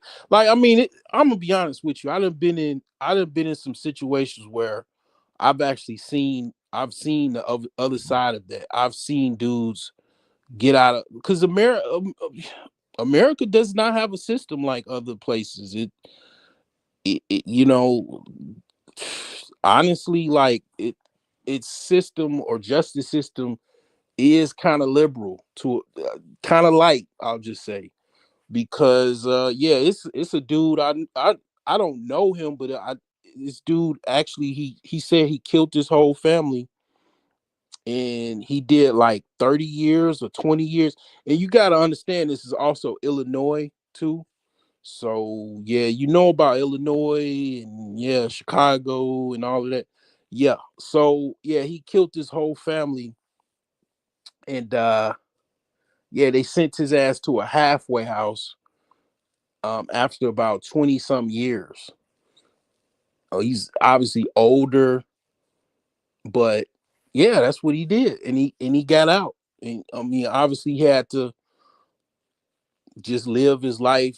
I don't know how he was able to live his life. I don't know. Maybe you know, if you see an older dude working at a grocery store bagging groceries, you know, like that movie, The Shawshank Redemption. You see some old. You wonder why an old dude at the front of the grocery store just standing, greeting people and shit. You know, kind of, you know, like security. You know, they just watching people and, you know, greeting people at the door, helping out, whatever, grabbing a cart for the guests. And you wonder, like, you know, the thing about me is like I don't wonder. I kind of like it's a safe assumption to say this person probably just did some time in prison and he, you know, kind of he got out and he's rehabilitating himself by working in a, you know, it's the best job he can get at the time, you know.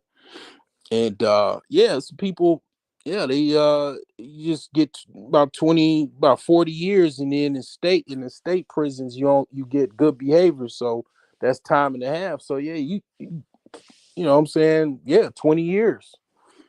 You did it at 25, you done offed your wife and kids at 20, and then you, or no, you was 25, then you got out at by the time you're 45. Yeah, I mean, this is Illinois though, so it's like each state might be different, you know. You know, it's like, yeah, it's crazy. And then shoot, I didn't hurt. Hey, it's dudes that shot somebody in Chicago. That's why one of the reasons why the gun violence is so rough in Chicago. It's dudes that killed somebody. Okay, for example, like this dude I know, his daddy got killed by somebody that he had a business, he had a car dealership, and the dude that kind of did odd jobs for him, I guess he tried to rob him or take some money from him or something, and he basically ambushed him behind a door. He hit him with a bat, and that dude only did 7 years in prison. He killed the you know, friend of mine's father, and he only did 7 years in prison in Chicago. So it's like, yeah, I mean it's a game, but it's serious, but it's like, yeah, like the other guy obviously was black. They was both black. This is the games that they play. Like they, okay, he killed another black person that actually helped. They both helped. Like he helped do a job like that. Actually, you know, they look at it like, okay, he actually, you know, that's fine. Like he just do 7 years. He go kill another black dude and then go just do another 7 years. So he only did 14. And that's why the Chicago violence is so rough, because it's like, yeah, they do stuff like that. Yeah, they real these people, man, are, you think they're angels, you know. You think they're like angels and they're, you know, nice people just because they smile and greet you and, you know, pretend like they're like angelic beings and shit. These motherfuckers is, they play the game too. They play to win. Now I do, like I said, I believe in karma. I definitely believe in karma, and karma is very very real. You know, these types of things that people in high places do and these actions, they play a role. Like as far as karma comes back. Yeah, karma. You know, next thing you know, you're a judge. You're giving out, you know, 7 years for somebody that got killed because you don't care because the person got is black. All right, yeah, okay. Your son is a fentanyl addict. There you go, karma. Oh, he overdosed. Okay, sorry, you forgot about karma.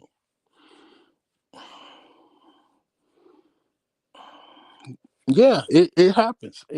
Karma is wiping. I see karma wiping people out, man. Like I've seen karma. I mean, my whole life I've seen karma. I probably even been on a bad side of karma. Yeah, I see. Okay, because I don't. I don't like it. I don't like these things. It's a wicked game, right? Forget all of the money stuff and all that, but it's other things that definitely are a game. And other people know, other countries know these things. They know what goes on, and all of the injustices and all of that shit. They know what the fuck. They keep tabs. They know exactly what goes on. Yeah, they know. And then yeah, I just understand definitely karma. Karma comes back. Yeah, karma comes back, and then you wonder why you old and your family all fucked up, drug addicts and shit. It's karma. The fruit that you bear, it came back rotten because your actions were rotten, and then karma just wipes you out. Yeah, that's what happens. Yeah, I know people be like, oh, they don't believe in karma or they don't believe in whatever voodoo or whatever. It's like, yeah, okay, all right. I mean, whether you believe in it or not or whatever, or you don't understand, like, just it's actually in it's called the law of, I think it's called, what is it called, the law of retribution or the law of correspondence or something like that. It's one of the laws. It's like, I forgot what those laws are, but it's like one of the laws of, I forgot what they're called, but it's like it's one of those. It's like either the law of correspondence or the law of,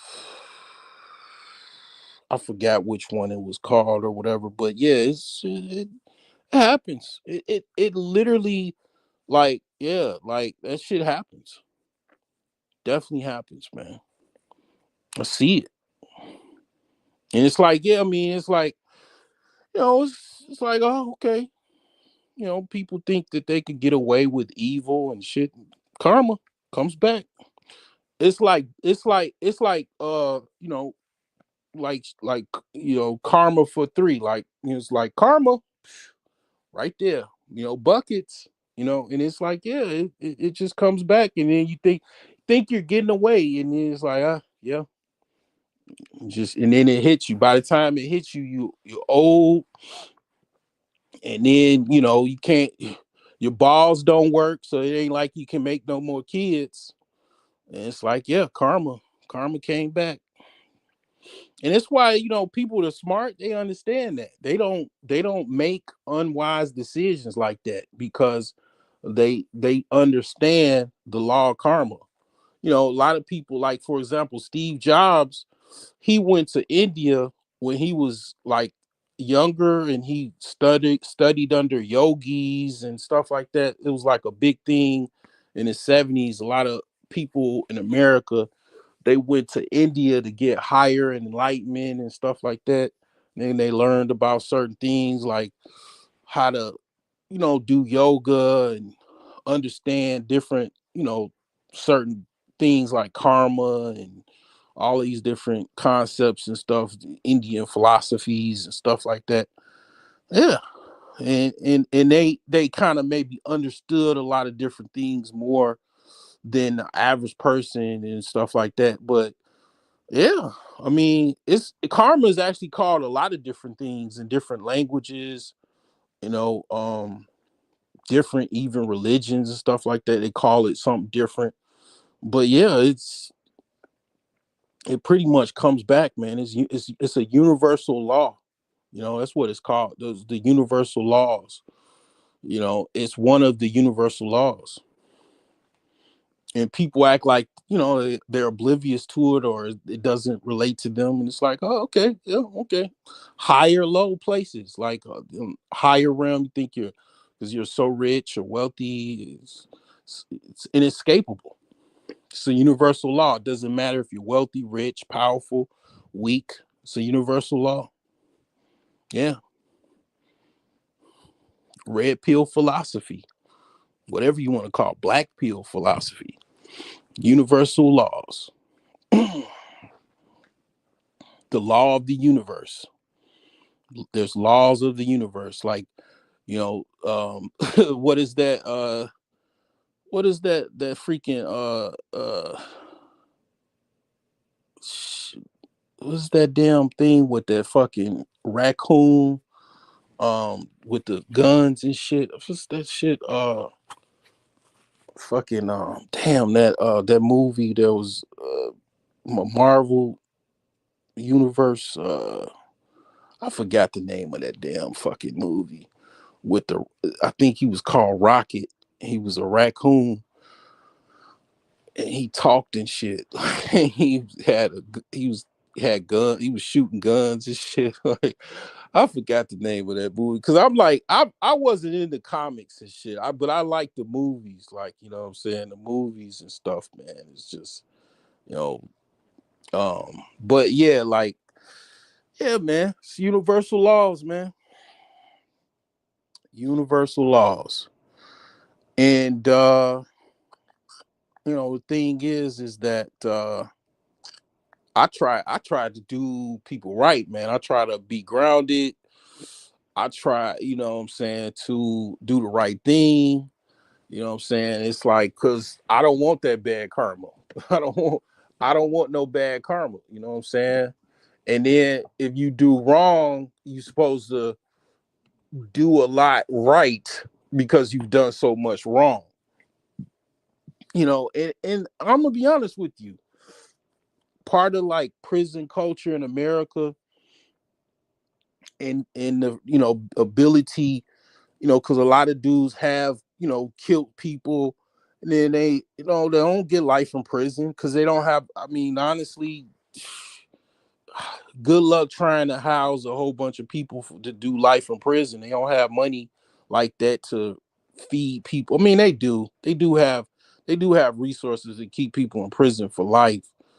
Honestly, to be honest, like, you kill a white person, you most likely gonna get a longer sentence than if you kill a black person. I know people don't like to talk about stuff like that, but it's it's kind of goes in the whole like white privilege type situation. And you kill one of them and you get a longer sentence, then you'll probably get life in prison, versus you kill a black person, you get 7 years, 5 years, 10 years, and 20 years tops, right? Then you out, live your life. Other dude, he's dead. He's in the graveyard rotting, you know, becoming worm food, and it's like, yeah, I mean, you uh you notice, this these unequitable, things, right, that goes on in this society. And you wonder to yourself, that's why a lot of black people go crazy, because they can't really, all of this stuff in their mind, trying to compress all of this stuff and deal with all of these realities. It drives people crazy, because it's like it's so much to deal with. And it ain't even just black people, it's just everybody, because all of this stuff, like, is corruption and chaos, and trying to deal with all of this, and still deal with life on a day-to-day basis is hard for a lot of people to process. That's why a lot of people use drugs to cope, alcohol, all kinds of different things to cope with, the reality of society, all of the problems and ills of society. Trying to deal with all of this shit, is very difficult to deal with.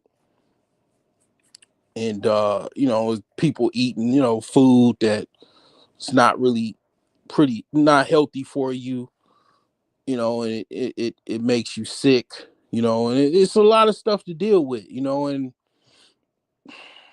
it's like basically people have to live in this society, and that's why I'm not gonna lie. Some people just be like, you know what, fuck it, man. I'll just go to another country and just live out my life there, because it's like I might come back to visit, and it's like, yeah, I understand. Like I'm gonna be honest, if I probably didn't have kids, I probably do the same thing, I know people that do have kids, and they just go, they just leave, because it's too much to deal with. But it's like I really, I don't know. I'm not necessarily saying that you should leave or whatever, but I understand why people do leave, because they can't necessarily play the game like that. Like the game is just it's just too hard for them to play. It's just like forget it. But honestly, man, it's a game. But it's like me. I take it serious, but I still find it comedy. It's very comedic. It's very much a comedy. And comedy is power. It's a lot of power in comedy. A lot of black people have been very very successful being a comedian because it's very comical. It's a lot of comedy in the black experience in America.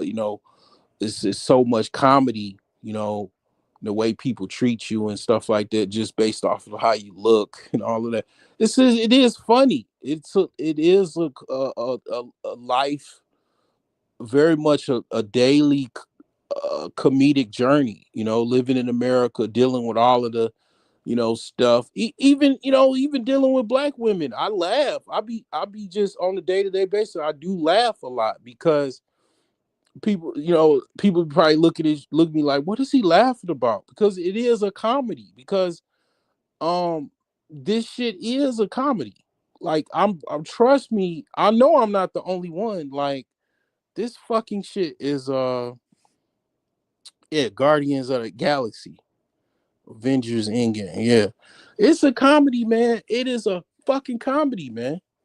Like if you take, okay, yeah, you could be a stoic about it and walk around like you got a stone face. And then most of the times that's how I walk around. One of the things is that this is what I was thinking about the other day is like a lot of black men are forced to be these super super stoics because of just how rough society is, how all of the things that you have to deal with, inadequacies and equities and all of that shit.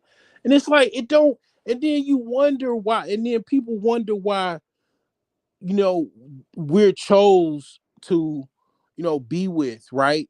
Because we fuck so fucking hard because life is so hard. So you making so you the more you make life harder for black men, the more we go, the better we gonna be fighters, the stronger we gonna be, the harder we gonna fuck.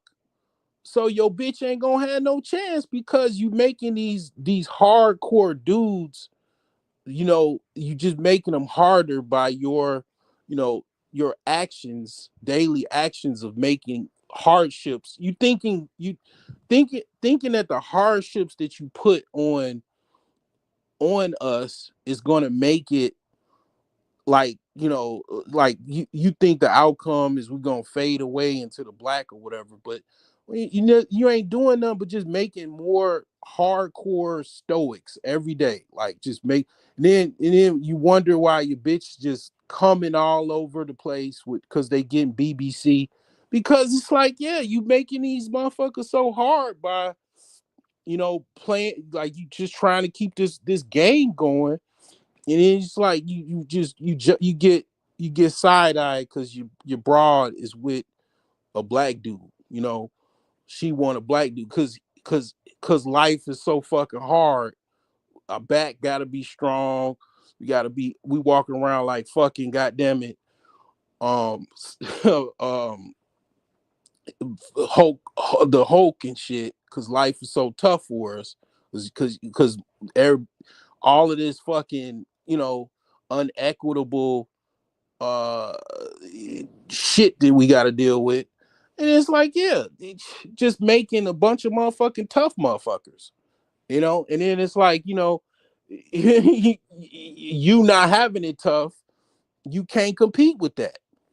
Can't compete if your life is soft and easy, and you got all these other dudes is like it's tough as fuck, and then who the chicks gonna choose? The tough motherfucker. You know what I'm saying? It's just like that. Like, so it's like back when Chris Rock used to have a TV show, and he was interviewing some boxers, and he was like, then he asked the boxers like, why black dudes be winning all of these championships and stuff, and he was like, because it's basically, he was like, how can it be, some other guys or whatever, white guys win? He's like, well, just give us some jobs. That's what he said. Literally, it's probably on YouTube, like the Chris Rock show. It's like, it's what he said. Like, just give us some jobs. Like, because life is so tough, man. The boxers is tough as fuck. Now they had to okay, this is what white folks did. They went and got Eastern Europeans, which they life is tough as hell too. They, Slavic peoples, right? People from Russia, Ukraine, all of that, Kazakhstan, and the Balkans, and Bulgaria, and all that. Like, they brought them over to be fighters, like the Klitschko brothers and all of it, because they needed somebody that was tough, some tough, stoic white dudes. So they had to get them from all the way from Eastern Europe to deal with, basically black dudes, and get the heavyweight championship and shit. Cause they made it so, like, society society created Mike Tyson, right? Mike Tyson didn't birth himself. He didn't create himself. Mike Tyson was created from the grits and the ills of the society of New York, trying to survive, basically getting in trouble as an adolescent, beating up other little kids, robbing and shit, trying to survive as a teenager or preteen or whatever, going to juvie, then, getting discovered by Costamodo. Then he trains this kid that's, basically birthed with the genes of the gods to be this great fighter. It's like, why did Mike Tyson have to go through all of that shit? If Mike Tyson didn't have to go through all that shit, he would never have been Mike Tyson, you know? And it's like, yeah, man, society creates all of these stoic motherfuckers, and black folks is, dealing with all of the blues and ills of society. Got to be these super hardcore stoic niggas. And then, you can't compete with no hardcore stoic motherfucker. Can't compete with it. You never will. It's like, yeah, you just keep grinding the gears, making these tough titans, and then wondering why you can't compete with these tough titans. And there you go. Keep making it tough. We just gonna keep eating this shit. Like, we gonna eat the toughness and spit it out, and then just making us tougher. And it's like, yeah, it's just shit I laugh about. You know, it's like, what I'm saying? Like, I mean, I'm gonna be all right. I was made for this shit. You know what I'm saying? And it's like, yeah, it's like, I get the hate face everywhere I go. Cause I'm this tough ass tight nigga, old tight nigga, walking around with strong back, you know,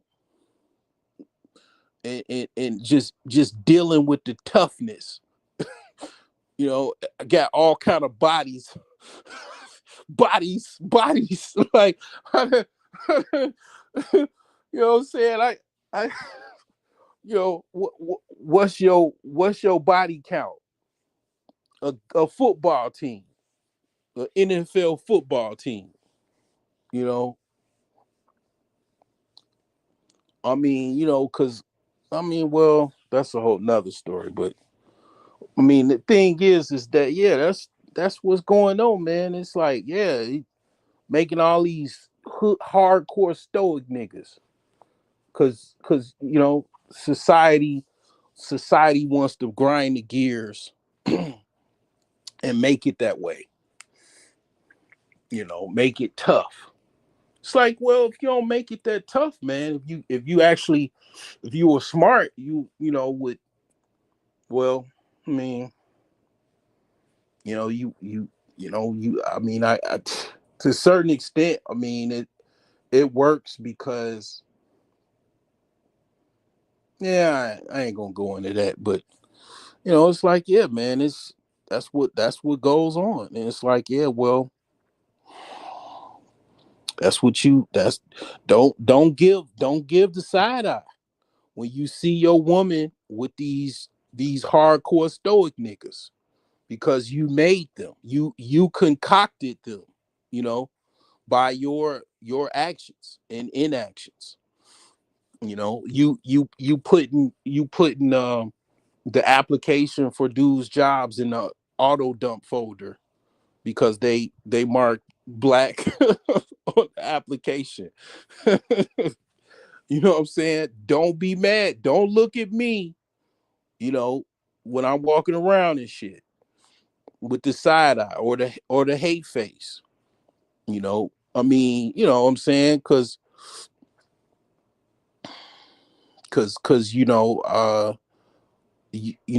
I don't know. I don't really know I don't know why, but because it's like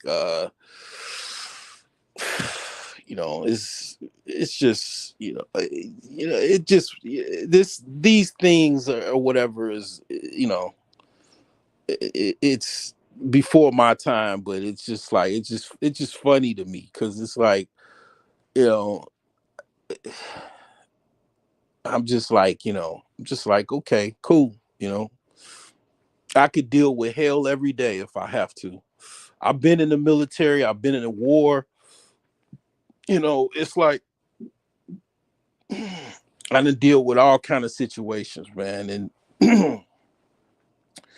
it's like, man, it just yeah, that's what society, man, brings. Like you see it in Chicago, man. All these super stoic niggas, man. So Chicago is a bunch of super super duper stoic niggas walking around. That's pretty much what Chicago like. All you got to do to be survive Chicago is be a super stoic nigga. That's pretty much that's the calling card. Be a super stoic nigga, super titan stoic nigga. That's I just gave you I just exposed my power. Well, part of my powers, part of my superpowers, my super stoic nigga to the rescue. This shit, man, is comedy. I swear to God, it's comedy, man. I gotta do stand up, man. I gotta do open. I gotta go to open mic night one day and actually just put that on my bucket list. Like, man, just I gotta. I always said I gotta go do open mic, but I never did it. But man, Joe, it's super stoic nigga to the rescue. Who do you call? Super stoic nigga.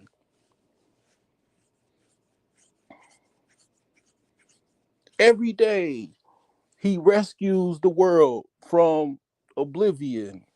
Super stoic nigga. Who's the Secretary of Defense? Super stoic nigga. To save the day, save the world.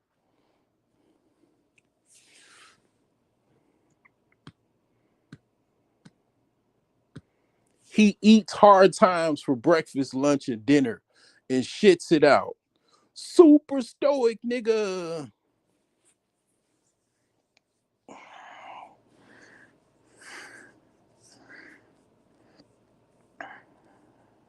What is the tales? What is the tales of super stoic nigga today? Is he gonna get a eviction notice, or is he gonna get a layoff letter or a layoff email or phone call? what what are the tales of the stupid super stoic nigga uh today? Oh man.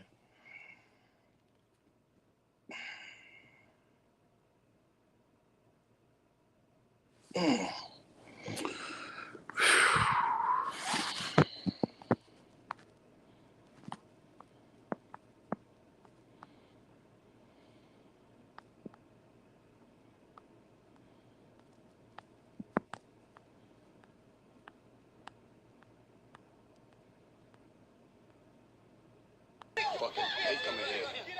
I'm your brother, you my brother. You know what I'm saying? Let's walk this way. Is that Prince for King? Come here, Prince.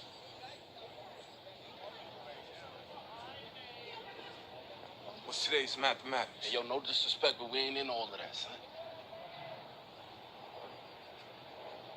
Build, destroy. To build is to elevate the mentalities of self and those around self. To add positive energy to every nation. To build, you must first start from the root, which is the knowledge foundation, and add on to the highest peak. To destroy is to eliminate and destroy any and all negativity that enters my cipher of supreme harmony.